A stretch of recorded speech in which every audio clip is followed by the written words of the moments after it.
Hi, I'm Shannon Baker and I'm here in Greenville at Jenni K Jewelry learning all about handcrafted jewelry and how Jenni K came to be. Actually, I started art school up in Pennsylvania. The weather was too cold, couldn't stand it. So I came down to Greenville not knowing that East Carolina has one of the top metals program in the country at the time. This was 40 years ago. It's still an unbelievable program. So I came down here to go to school. Worked at a restaurant, Daryl's, which I don't know if anybody remembers Daryl's, and I used to make jewelry all day at school, come in Daryl's at night wearing it and sell it off myself. It was wonderful. It was really neat. So I knew I always wanted to get a business. I didn't have business savvy, but I learned it the hard way. I just got in it and do it. Like I said, selling the jewelry off of me, doing repairs for people, and that was back in '85. And so I opened my first store in 1987, August 10th, and it blossomed from there. It was like Greenville was ready for something like that. We were still kind of a small town.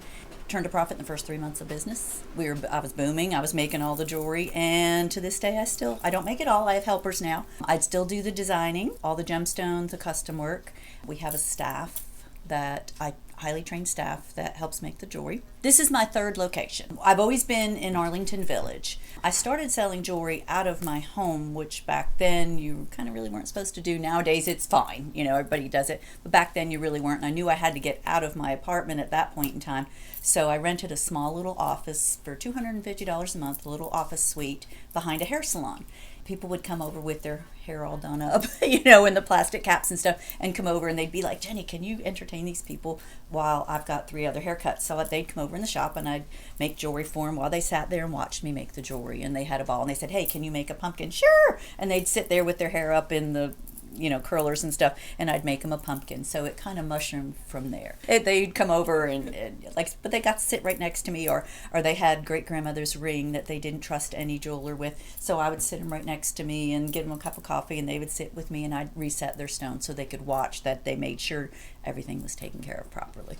So I really have to thank that salon that they really were supportive of me. We kind of worked together, but people loved watching it getting made, and that's what it is. People, everything that gets made overseas or other places now, but we actually make the jewelry here. We make all of it right here. There's a few charms we don't make and some of the chains we don't make, but everything else is handmade right here. So you can come in and see it being made, which is fun. And I went to my first year of college in northern Pennsylvania in Edinburgh. It was cold. It started snowing in September and it thawed out maybe in May, and I just couldn't handle the cold anymore.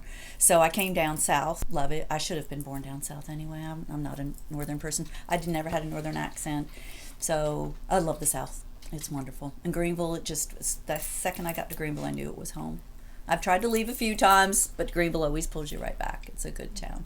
I love going around. I go out places. I travel all over the world and all over the country, and I see a piece of my jewelry somewhere and I go up, oh, is that Jenni K jewelry? And they go, yes, there's this great little shop, and they don't know who I am, and it's so fun to go, oh, I love that piece. Did you see the new thing she's working on now? And then they'll Google and say, do you have a new snail bracelet you're making? But they didn't know it was me. Mm-hmm. So it's kind of fun to be behind the scenes that they don't know who it is. I just love seeing it out there, and it just makes people happy, and it makes me happy to see them enjoying it and wearing it. We have 3 releases a year. We have a Christmas release, a summer release, and a spring release.